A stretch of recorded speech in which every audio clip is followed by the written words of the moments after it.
Should we gorge on the gorge? Yeah, let's gorge. Maybe we talk while we go here. Yeah. Let's talk about a series of events that happened. Let's talk about Anna Taylor-Joy. She's a sniper sitting in the crow's nest for 10 days. Yeah, she kills the prime minister, and she's some sort of KGB. No, keep doing it in this voice. I want to see. And then it cuts to Miles Teller. It's got Sigourney Weaver. She's like, "You want to do a job here?" And I got a peculiar set of skills. All right, you're done. I'll tap out. Okay. Your turn. You got bloody Miles Teller. Miles Teller purposefully deepening his voice. Did you notice that? I'm Miles Teller. I don't have a job. I got no one who loves me. I'm retired. He's retired. Bloody Sigourney Weaver comes up and he said, "We need a job for a mission. We need a mission for a job. we need a job for a mission here. We need someone who can handle themselves. We're going to drop you in the middle of nowhere. You're going to run to a bloody tower in the middle of nowhere. You're going to be greeted by a black man in the middle of nowhere." That. Yeah, I remember her saying that. Her words, not mine. I wrote it down. He gets to the tower. He's instructed that for 1 year, you will not have any contact with anyone, and all you got to do is watch the gorge. Make sure nothing comes out of this gosh darn gorge, so help me. He's like, "Sure, let's do it. Let's do it to it, buddy. Give it the old college try." Did she say, like, he's getting a good paycheck here? I was kind of multitasking. Compensation was never discussed. He was just doing it for free. It's just like an internship or something. That was my interpretation. Yeah, okay. Yes. Put something on his resume. Anyway, so, he's doing his rounds, doing all the radio checks for months, and he goes and he looks across and he's clearly instructed not to talk to anyone on the other side. But they got these binoculars, by the way. Yeah. Can I get a pair of those? Oh, yeah. They see the gorge is freaking like a mile, maybe 2 miles wide, would you say? Sure. And he sees, it just so happenstance that the new person on the other side, coming up the same day, is the ever so attractive Anya Taylor-Joy. It starts off as this paramilitary, like, "We got a mission, you got to do this, sort of thing." And as quickly as I finish this next sentence, it turns into a different movie entirely. Oh, yes. Now we're into, I kid you not, somebody looked at the Taylor Swift music video, You Belong With Me, and said, "Let's make a movie out of that," but only for about 40 minutes. I kid you not. The whole time, they're just writing notes to each other with big giant markers and whatever, and they're flirting. They're having a good time. They're playing chess. They're shooting stuff. They're both crack shots. They can says snipe. Knight to E4. Yes. Ooh, exactly.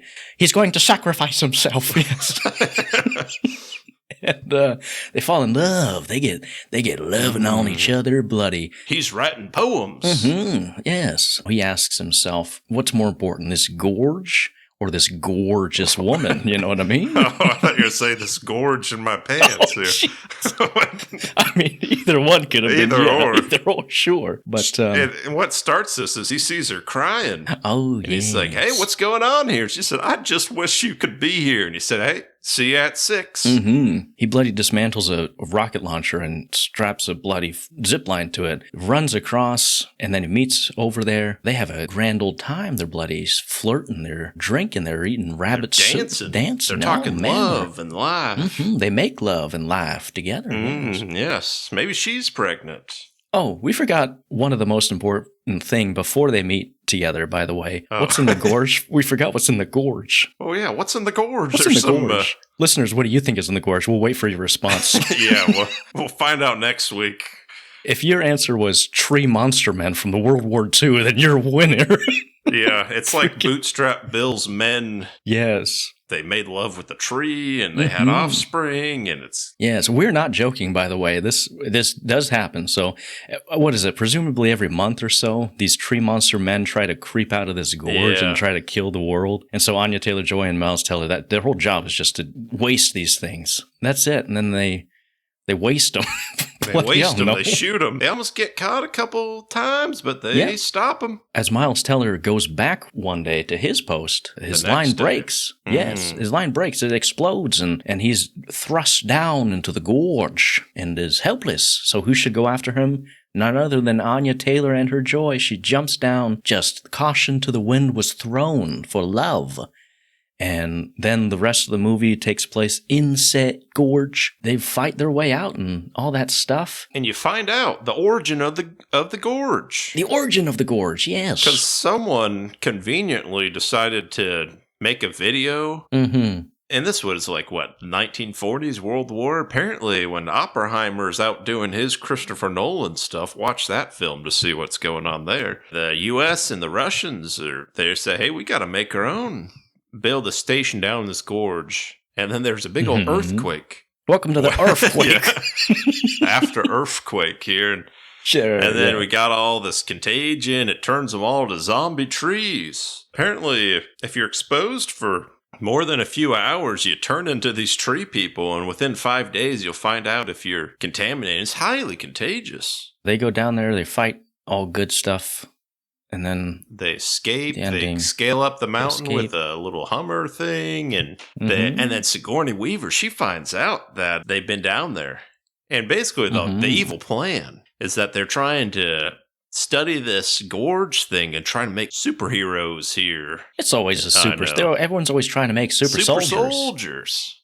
Yes. And Sigourney Weaver, apparently they got a live feed camera down there. And he's like, I seen you down there. And so like, yep, we got to kill them both. They're onto us. Miles Teller and Anya, they're like, we got to destroy the gorge. So then Sigourney Weaver comes down and with their team, and they get hunted by drones. And then Miles Teller and Anya, they shoot the things and it makes it explode. And Sigourney Weaver and their helicopter, it sets off this alarm, and they got like 2 minutes to get out of there before it all explodes. It's like a last fail-safe here because you don't want nothing getting out of that gorge that's been contaminated. It's highly contagious. You don't want nothing? They're COVID here. So they get on the helicopter to fly away, and you'd think, let's fly away from the gorge because it's going to explode in 40 seconds. But what do they do? Quite the twist. They fly in the gorge.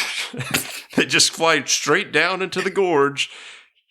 She specifically says, not altitude, we need speed. And I'm thinking, well, Sigourney, hold on 1 minute. I think altitude is kind of important. And there's like no need. Yeah. Like, I mean, I base all my helicopter off my, Battlefield 2 and such, but you hold down space, you go straight up, and the bomb's going in the gorge. Don't go down. I don't think you need to do a little momentum here, but they do that. They blow themselves hard. And then Miles Teller, Anya Taylor, they escape the gorge, they fall in love, and they end up getting a job at a bakery in France. What kind you got? It was too long. It's 2 hours, 7 minutes. And it starts off and like I'm interested for like the first hour, even though like nothing, if I were to describe it, nothing really happens, but it's just like, it's kind of fun with them writing back and forth. And, this is kind of exciting. It's kind of weird when they're in the gorge. I feel like it's more boring than the rest. Like it just felt like that kind of dragged on. Like the middle was just like, that was when I'm checking the phone, checking out how much longer we got of this. It peaked when they were like, because you got to know the mystery, what's down there. And then once you find out, you're like, okay. I feel like the writers may have heard someone talk about Annihilation like 10 years ago. And they're like, maybe we can incorporate some of these things, but not really. Do you know, it's got kind of that essence where this weird freak accident happens and organic beings combine and there's weird mutant things and creatures and stuff. But it doesn't do anything beyond just that, I wish it would have just leaned more into the creepiness and less of like the military whatever and the I'm with you there. Oh, let's dive into pros. I like that car zip line. Chris, I feel like you're just here for the zip line.